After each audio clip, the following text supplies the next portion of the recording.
তো হ্যালো বন্ধুরা, সবাই কেমন আছো? আশা করবো সবাই খুব ভালো আছো। তো আর একটা নতুন ভিডিওতে তোমাদের সকলকে স্বাগত জানাই।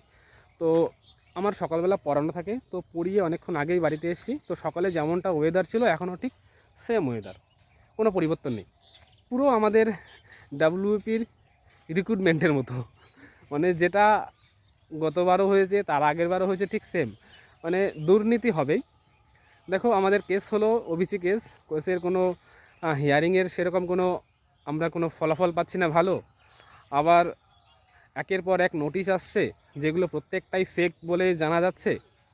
আর মাঝখান থেকে আমরা যারা অ্যাসপিরেন্ট আছি তারা একটা ডিপ্রেশনে ভুগছি। আজ না কাল, কাল না পরশু, পরশু না তরশু পরীক্ষা হবে, তার কোনো ঠিক নেই।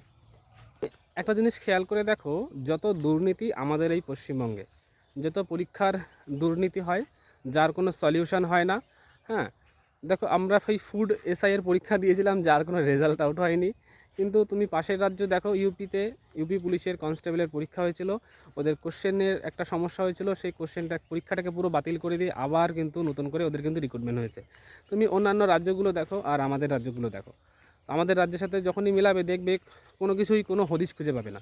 মানে যত দুর্নীতি আমাদের রাজ্যে, এটা যে কেন যে আমাদের গভর্নমেন্ট ঠিক করছে না, এই দুর্নীতির পেছনে যারা আছে তাদেরকে কেন সরকার ধরছে না, একটা বিশাল বড় কোশ্চেন কিন্তু আমাদের সমস্ত অ্যাসপিরেন্টের কিন্তু থাকে। তো যাই হোক, মাঝখান থেকে আমরা বিপদে পড়ি, আমাদের অনেক সমস্যায় আমাদেরকে পড়তে হয়।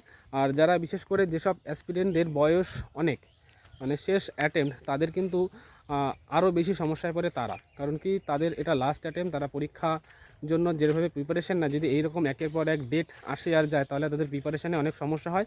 শেষমেশ তাদেরকে এই সরকারি চাকরির যে আশা, সেটা ছেড়ে দিতে হয়। যেমনটা আমার এটা হলো লাস্ট অ্যাটেম্প, আমার 30 বছর প্লাস হয়ে গেছে।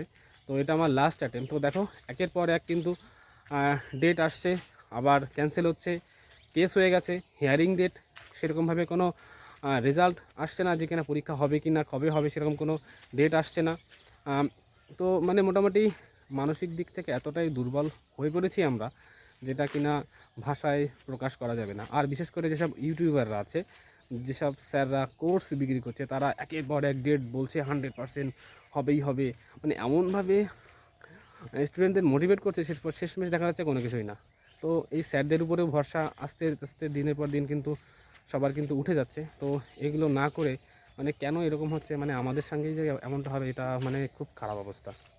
তো চলো, আজকে এখানে শেষ করছি। ভালো থাকো, মন দিয়ে পড়াশোনা করো।